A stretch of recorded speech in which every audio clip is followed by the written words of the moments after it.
our Minister for Communication, Shri Jyotirmay Sindhya ji, Mahamahim Rajyapal of Bihar, Shri Asif Prem Sahib,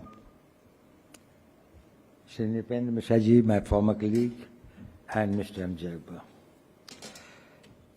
I really feel privileged to be here in this very distinguished gathering. It's a very important occasion for me. I'm grateful to Mr. Akbar for having called me here, and friends, many of whom are very dear, well-known faces. Thank you very much for being here on this occasion. I have got a very simple question. Much has been said that there are many things extremely unique about this book. There are some things extremely unique about the great author of this book. I'll come to that later. But I have got one basic question which, when I saw this book, that came to my mind. One was this, and I'd like to ask this question to my audience. How many of you believe that there is an X factor in life? That there is something which cannot be predicted on the basis of the facts that you can put on the table and say that there is something providential, there is something which cannot be explained by reason, logic, facts, or anything. This book basically is to give you an understanding of how in human life this factor has determined the course of history. This has been particularly profound amongst the people in the corridors of power, in the battlefields of the generals, and the people who play the game of chance. There is a second factor, that this X factor, is it determinable? And if yes, can there be any parameters? One of the thinking or one of the hypotheses was that the celestial arrangements probably has got something to do with what happens in your life.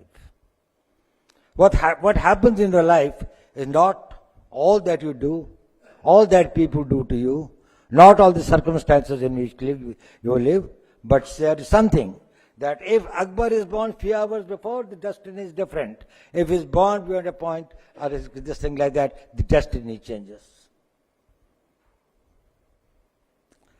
This is a book which gives us an insight about how, during the Mughal time,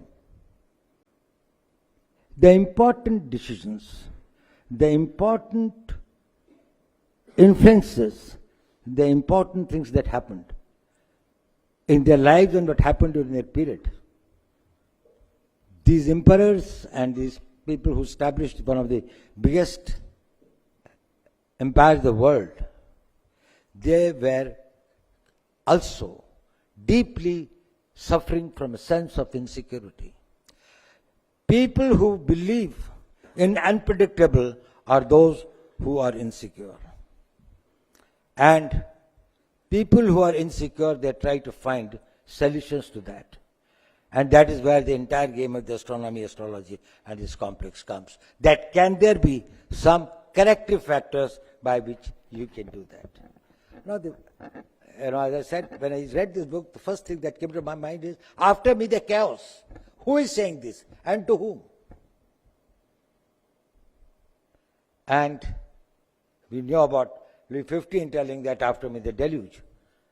And we knew that the French Revolution was coming, so entire thing was going. But here, he was knowing it when he was seeing the manifest circumstances and the surroundings in which the things were taking place.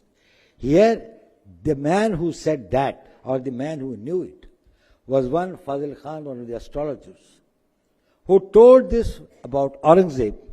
And Aurangzeb knew it and confided in his son, Bahadur Shah, as the book reveals to me, that he knew that after me, the Mughal Empire will disappear. Everything that Fazil Khan had written about my life has come true. This too will come true. There will be my successors who will be inept, who will be incompetent, who will not be able to carry forward these things, and therefore it will come to an end. The question is, if Aurangzeb knew it, why did he do it? And could it be changed? He did it in spite of that. And he was telling it with a tremendous sense of a remorse and a self-pity. As you know, that his last days were very, very painful days. Ladies and gentlemen, as all of you know, and I think my predecessor very rightly said, Mr. MJ Akbar is not only a very accomplished writer, a very original researcher. There is a lot of novelty in what he writes and what he says. He selects his subjects, so there is something unexpectedly that we hardly know that well. There is so much of a material which is available. And then it goes into the depth with so much of precision that probably you cannot miss about the authenticity that it carries, the weight of logic that it has got.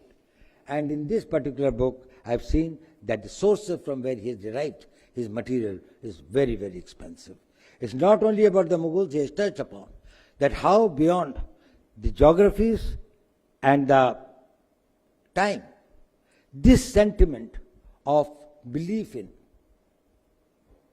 the astrology or the future or predictability, these things stay even in other parts of the Islamic world. And this also came in conflict. That is why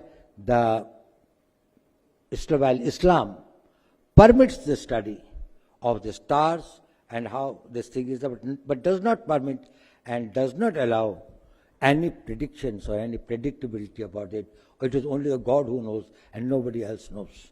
And therefore anybody who does any predictions about the future is probably something that's very un-Islamic. But in spite of that, it is not only amongst the Mughals, but also amongst the other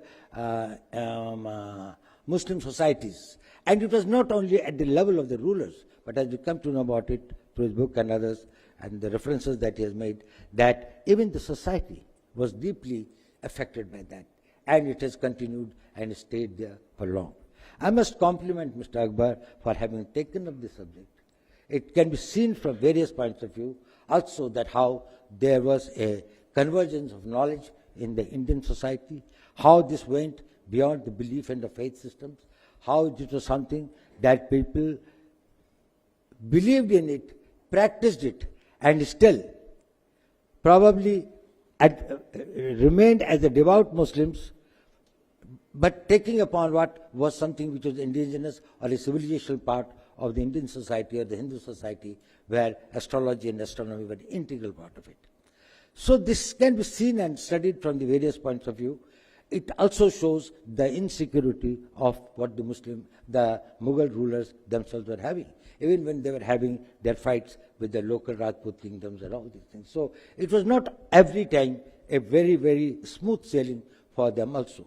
So I think there are a lot of new aspects and new dimensions that have been added.